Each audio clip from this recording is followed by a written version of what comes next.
Okay, on Monday I got asked about the ways in which DoD is participating in the interagency process that helps work with veterans groups and others as we continue to relocate American citizens and SIV applicants from Afghanistan. And so my answer was pretty generic. I thought I wanted to come back and provide a little bit more context, if that's okay.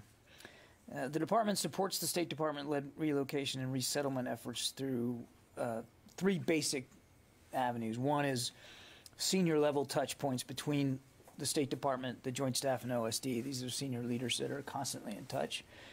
Two is embedded liaison officers that we have in the office of the coordinator for Afghan relocation efforts over at the State Department. And then three, U.S. government and private organization meetings.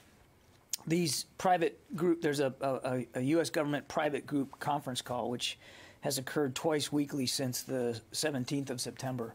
And that provides these groups a broader understanding of U.S. government relocation policies and information sharing that helps align with our evacuation priorities. This arrangement and the collation of data that it helps enable gives us the opportunity to better identify American citizens, legal permanent residents, and Afghans that we've committed to assist and further facilitates their evacuation. The Joint Staff and the Office of the Secretary also conduct a twice-weekly call with the CARE leadership over at the State Department, the coordinator's office, to discuss the public-private relationship and DoD state issues that are specific to relocation and resettlement. Our integration with the coordinator's office helps enable the manifesting and the evacuation of immediate family members of U.S. service members from Afghanistan, and also helps facilitate interagency discussions on the evacuations of Afghans from third country locations. So there's actually quite a bit of activity, and when I got that question the other day, I don't think I knocked it out of the park, so I just wanted to provide a little bit of extra context there. Also on a scheduling note, I think you all know U.S. Army General Laura Richardson will assume command of U.S. Southern Command from U.S. Navy Admiral Craig Fowler at 1 o'clock on Friday down at the Southcom headquarters in Florida. The Secretary will be presiding over that ceremony. General Milley will also be in attendance. We certainly wish Admiral Fowler fair winds and following seas in his next chapter, and we thank him for his decades of honorable and faithful service to our nation. The Secretary will have a lot more to say about his leadership at Southcom on Friday, and as well as welcoming General Richardson to a huge and historic task. That ceremony is going to be streamed live on our website for those of you who want to watch it. With that, we'll start taking questions. I think we got Bob on the phone. Is that right, Bob? Yes, John, thank you. I want to ask you about China's orbital hypersonic weapon test that General Milley told Bloomberg TV is, quote, very concerning. And I was wondering if you could provide some context for that concern. In other words, how does Secretary Austin see this? Is it concerning to him in the sense that it shows the U.S. has fallen behind China in military technology, or that it makes this technology makes the U.S. more vulnerable to a potential Chinese nuclear attack? Could you provide some of that context? Without speaking to the specifics of this test, which we haven't done, I would tell you that, and the Secretary addressed this the other day while we were on travel, we've been very clear about our concerns over China's advancements in certain capabilities, a wide range of capabilities that the Secretary noted himself do very little to help decrease tensions in the region and beyond. And they're paired with, these advanced military capabilities are paired with a foreign and defense policy approach that uses intimidation and coercion of neighboring nations to yield to China's interests. And so taken in sum, it reinforces for us the need to continue to treat the PRC as our #1 pacing challenge, and the Secretary is committed to doing that. Yeah, Travis. Thanks, John. We've counted at least 6 service members who were involved in the January 6th riot at the Capitol. 5 of those remain on duty. Are the services moving too slowly to resolve these cases? I think the Secretary is comfortable that each of the military departments have taken seriously his concerns over extremist activities throughout the force. I know we talked about this the other day with respect to the working group's efforts. And he's comfortable that the civilian and military leadership of each of the services are working through appropriately each of these cases. And he obviously cannot get involved in any of the adjudication over these members. He has to let service leadership deal with it, but he's comfortable that they'll do that in the appropriate way and in the appropriate time.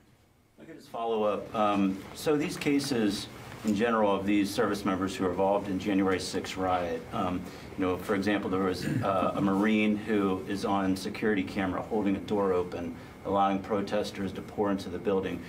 Do these cases fit the Pentagon's definition of extremism, or is this something that's to be determined later once we have this new definition of extremism created? The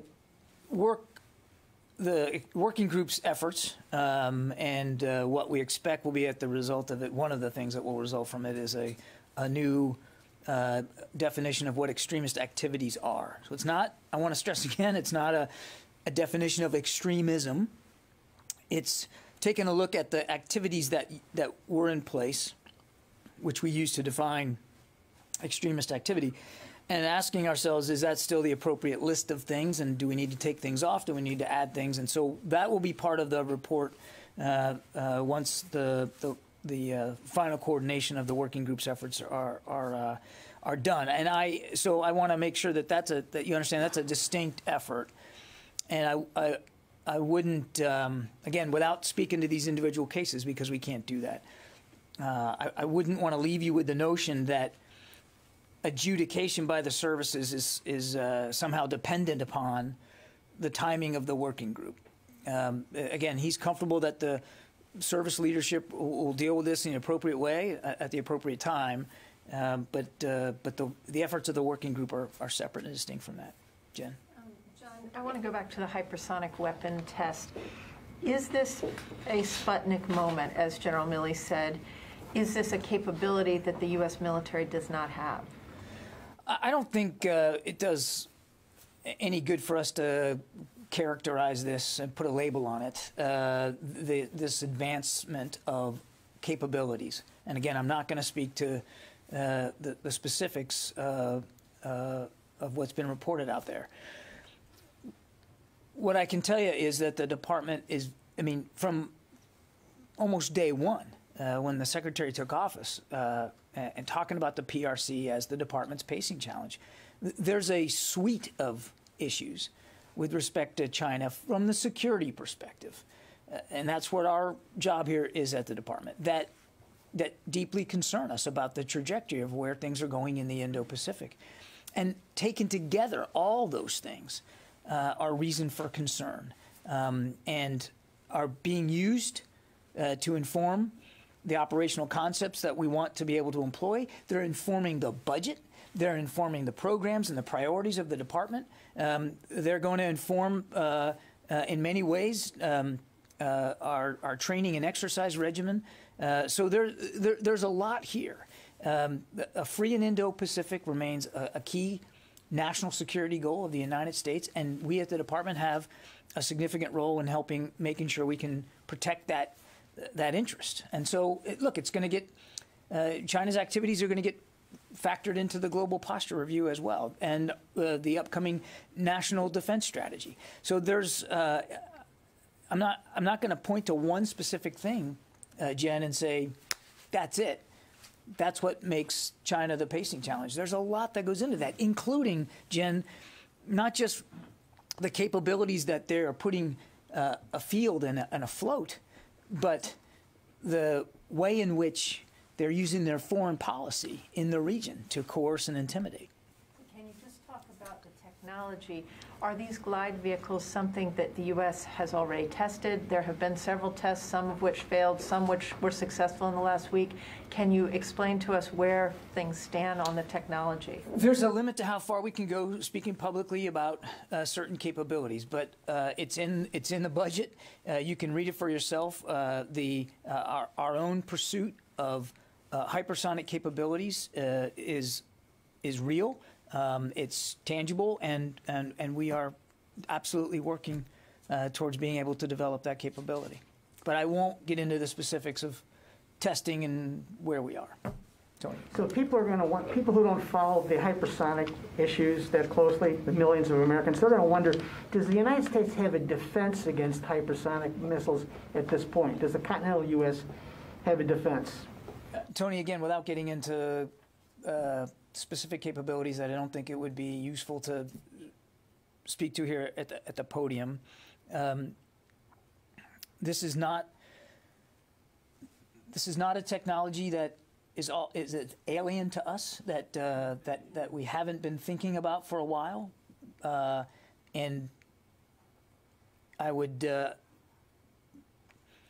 argue that it's not just our own pursuit of this sort of technology, but our mindfulness that we have defensive capabilities too that we need to continue to hone and to improve. And I think I'd leave it at that. Okay, fair enough. Thank you. Yeah. John, just a quick clarification and then another question. You mentioned the Global Force Posture Review. Is there a date yet for when that will be released? No, I don't have a date to announce. And I wondered if you could update us on the work of the China Task Force. Have they completed their work? Have they briefed Secretary Austin? Is he receiving, like, how often is he receiving briefings about China? Yeah, I mean, we can get you the transcript, but when we concluded the work, we actually were very transparent about the conclusion of the task force and their efforts. They have stood down. It was supposed to be, as you heard Dr. Ratner say when we stood it up, that it was going to be a sprint, and they completed that sprint. And we rolled out the basic findings and recommendations, and we can get that to you. As for recent conversations, I literally just came from the Secretary's latest China brief. So one of the things he tasked himself with at the end of the task force was personal leadership over a regularly scheduled coordination and discussion session with the senior leadership here at the department, including the service chiefs and the service secretaries, as well as appropriate combatant commanders. And he just had the latest iteration of that regular bi-weekly meeting today, this afternoon. Those China briefings are bi-weekly then? Yeah, I'll check on the exact frequency, but I'm pretty sure they're about bi-weekly, yeah. And he chairs them himself, Megan. Can you tell us how much of the active duty force is vaccinated against COVID-19 currently? And if you can break out how much of the reserve forces that would be convenient to. So, active duty personnel with at least one dose is 96.9, so 97%. Active duty personnel that are fully vaccinated as of today stands at 86.9%. Of the total force, 82% have at least one dose, and the fully vaccinated percentage of the total force is just over 68%. I do not have breakouts, Megan, for reserve and guard. I just don't. We're not tabulating that data. You could maybe the services could be able to provide you that more specifically. Yep. Yes, ma'am. Yes, hi, John. I have three questions, and actually it's going to kind of piggyback off of her question. I spoke to some military attorneys, and they said that they had sailors coming to them frustrated after they had applied for religious exemptions. Basically, their leadership said, you can apply, but we're going to deny it.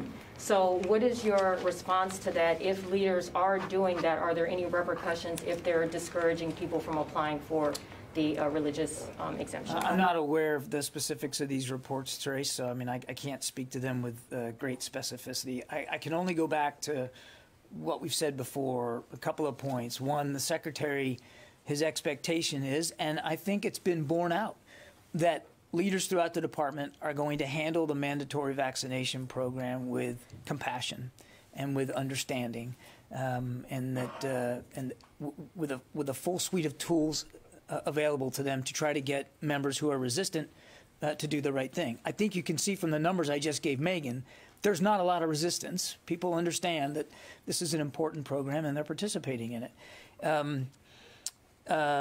Secondly, with respect to the exemption process, each service handles this differently, and that's why the Secretary has delegated the execution of the mandatory vaccines to the military departments.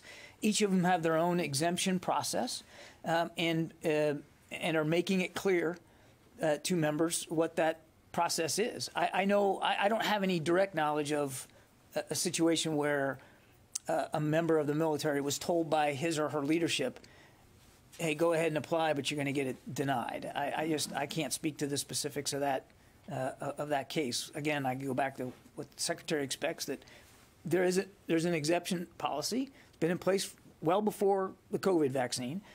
So it's not new, and his expectation is that if members of the military want to apply for one, that they should be able to, and they should be able to make their case. And the leadership should follow the same process for that exemption request as they would for any other. Okay? And then my other question, the Undersecretary of Defense for Policy believes that ISKs is capable of carrying out an attack against the U.S. between 6 months to a year, and he also mentioned al-Qaeda as well. What is your response to his testimony, and also how do you think this new knowledge will impact over the horizon operations?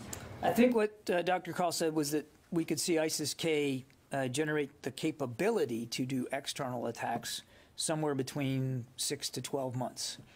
And certainly we fully support what Undersecretary Call said. I mean, he's basing this off an intelligence community estimate. It doesn't mean that it will happen in 6 to 12 months. And it underscores what we've been saying all along, that we have now robust over-the-horizon counterterrorism capabilities, and we're going to continue to try to improve them going forward. But should this be of concern? Because just a few months ago, there wasn't a concern that these possible attacks could happen. So is there any heightened concern? Or? I beg to differ. I wouldn't say that there was no concern. No, I mean, we were very honest in August and September that, in fact, we saw it for ourselves, the threat that ISIS-K poses inside Afghanistan. And we've never walked away from the fact that al-Qaeda was still present in Afghanistan, and that even before we withdrew, that our expectation was that the Taliban were going to meet what they said they would do, which is to not allow al-Qaeda to have safe haven in Afghanistan, and certainly not to cooperate with them. So there was never any statement here from the Pentagon that, you know, it wasn't a big deal and now it is a big deal. The Undersecretary Call was simply reflecting what now post-Afghanistan, what the intelligence community's assessment are. But it's a reminder to all of us that the threat is real, as we said it was even before, and a reminder to all of us that we need to continue to work on improving over-the-horizon capabilities. Okay? Janie. Thank you, John. I have two questions. First question is the United States and South Korea held a high-level disarmament and non-proliferations meeting yesterday. And any DoD persons attended this meeting? Also, do you have any detail about this meeting?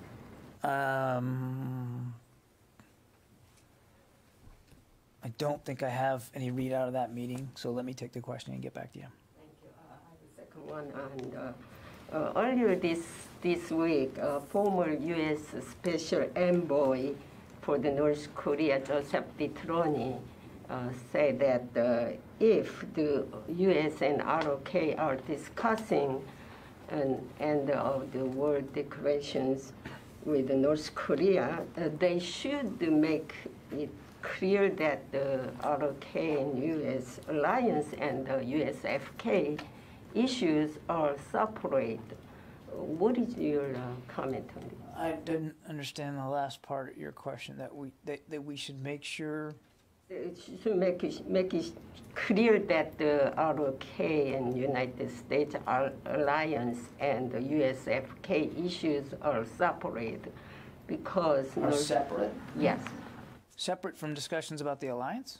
Yes, because North Korea wanted to together for that issue going to be discussing with us. So, but he just doesn't want to. But maybe North Korea want to withdraw U.S. troops from South Korea. Those things. So yeah. Well, again, I don't have direct knowledge of these comments, but U.S. forces Korea are on the peninsula because of the alliance. And are fully represented in alliance discussions, as are our South Korean allies.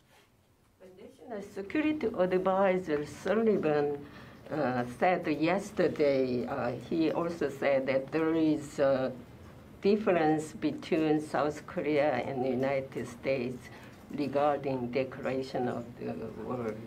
Oh, the end of the, I don't have anything other than, we've talked about this from the podium before. I don't have anything different to say today about that. These views of this, because Sullivan said they have some differences views. Let me take the question, Janie, because I don't understand what the dispute is here. We've already talked about this.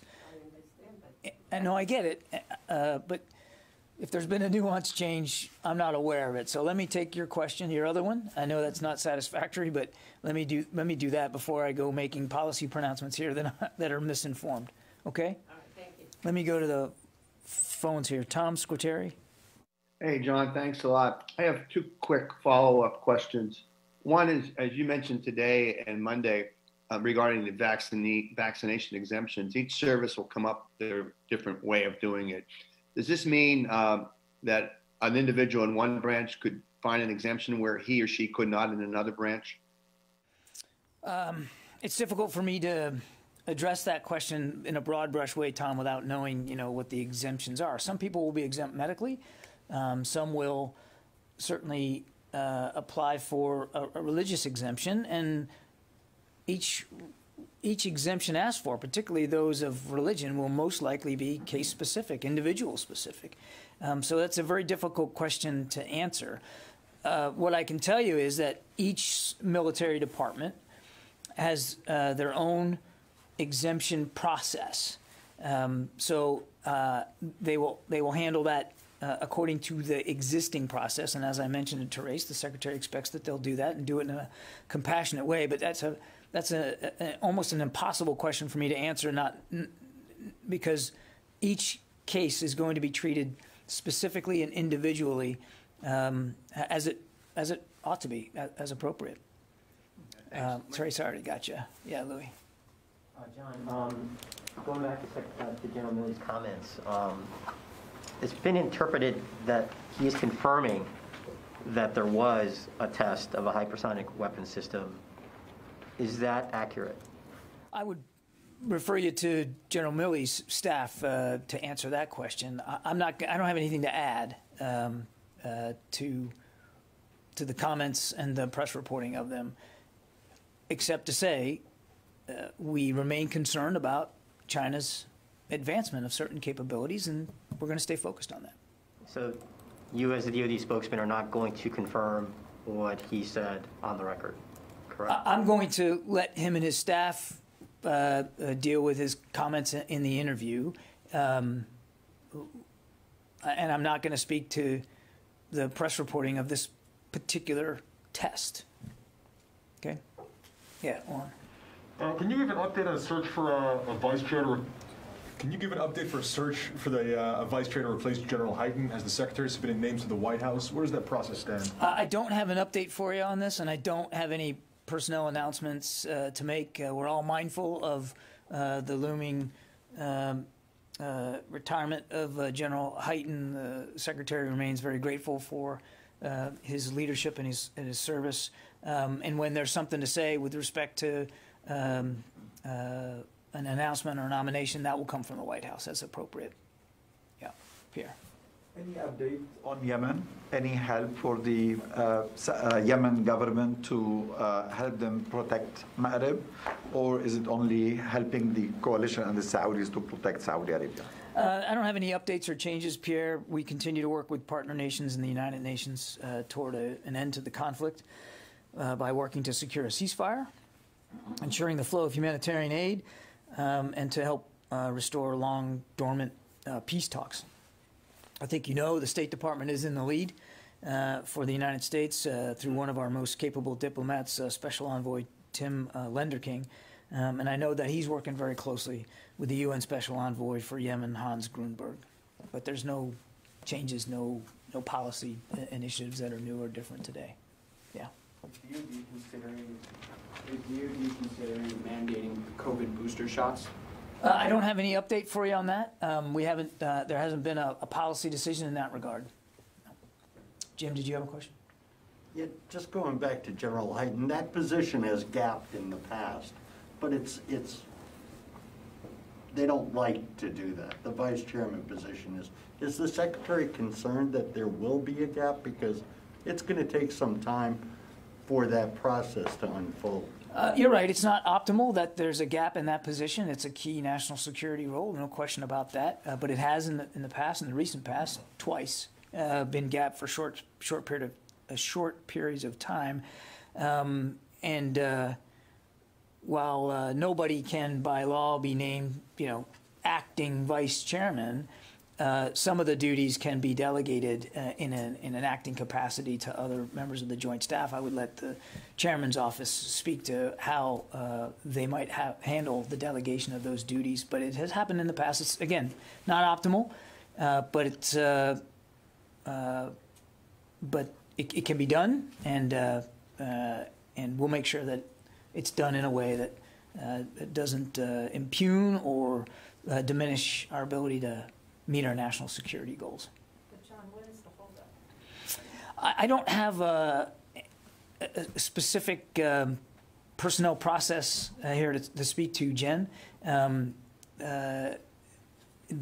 This is a big job with immense responsibilities, and rest assured that the Secretary will make appropriate recommendations to the President, and the President will make his nomination clear at the right time, and we'll move forward. There'll be a nominee, and the confirmation process will pursue. But I don't have any specifics to speak to today about how the process has gone to date. Okay. Oh, wait a minute. I haven't gone to anybody else on the phone. A couple more, and then, yeah, I'll get in trouble if I don't do this. Jeff Selden. John, thanks very much. I have one on China, one on Afghanistan. On China, for years, military officials would say that Russia was the more immediate existential threat. Does the Chinese hypersonic test change that type of thinking at all? Is Beijing now a more immediate military threat than Moscow? On Afghanistan, with the possibility, the assessments that ISIS-K, Al-Qaeda could both have the capability of mounting attacks within 2 years at most. How does that compare to threats from ISIS and Al-Qaeda affiliates elsewhere, Syria, in Africa? And how are these assessments influencing the global posture review? There's a lot there. On China, again, right from the get-go, the Secretary referred to China as our #1 pacing challenge, and nothing has changed about his concerns with that. We are laser focused on making sure that we have the operational concepts, the capabilities, the resources that we need to deal with this pacing challenge, specifically in the Indo-Pacific, but they have a global reach that we have to be careful about too, and mindful of. On Afghanistan, I don't have intel assessments on every other region of the world where there are Al-Qaeda or Al-Qaeda affiliates, to include groups like ISIS. I just don't have that, and I can't speak to it. But what we have said in the past remains true today, that we continue to see and have seen and continue to see the metastasization of the al-Qaeda threat and the al-Qaeda affiliate threat out of Afghanistan into other places. Some of the places you mentioned in North Africa and the Sahel and the Horn of Africa and other places in the Middle East. No question about that. And that's why we're going to remain so focused on making sure we can improve our over-the-horizon counterterrorism capabilities. It's why we're also going to continue to invest in, and you saw this in a recent trip to the Gulf states, invest in our alliances and our partnerships in those parts of the world where we continue to see this, and strengthen our bonds inside the interagency, particularly with the State Department, as we try to deal with the continued threat of terrorism across the range of elements of power of the government. It's not all about the military component. Tony Bertuca. Thank you, John. My question goes to the defense industrial base impact of the vaccine mandates. Science shows vaccines are effective at protecting people, protecting those around them, but there's pockets of resistance to the mandates. Some of it is in the defense industrial base. The Raytheon CEO said yesterday he expects supply chain disruptions, workforce problems. Is DoD planning for these potential disruptions, and does DoD think it's going to increase the costs of programs and make schedules overrun? We certainly hope that's not the case, Tony. We haven't today seen any of those tangible outcomes as a result of this, but we are in close touch with our defense industry colleagues about this. We fully support the president's mandate that the defense contractors are vaccinated so that they can continue to do the work they need to do, so that we can do the work we need to do to defend the country. So we're fully in support there and are in close touch with our defense industry colleagues. But I don't think we've seen any practical outcomes in that regard at this time. We're going to stay vigilant on that and stay in close touch with defense industry partners going forward. Yeah, Louis. It's going to sound like a weird question, but there's a national supply chain issue going on with the civilian economy, lack of products that are sold not only in civilian marketplace, but also on base exchanges, post exchanges. Are you seeing an impact from this supply chain of products and merchandise on military commissaries and exchanges? Let me take the question, Louis. I do not know, and I don't want to guess. So we'll take that question and get back to you. Last one. And the ISKs, the fact that they can regenerate within 2 years for external actions, can you clarify, does that mean potentially attacking the continental United States or U.S. interests around in Europe and Asia and Africa?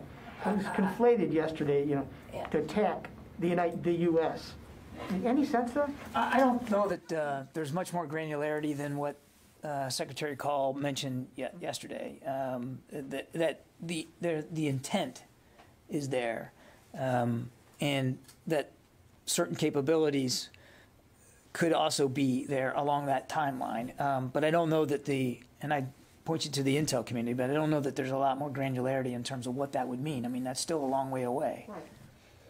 But we have to be mindful that the threat's there, and that's why we're going to stay focused on it. Okay, thank you, everybody. Sorry for being a little bit late today.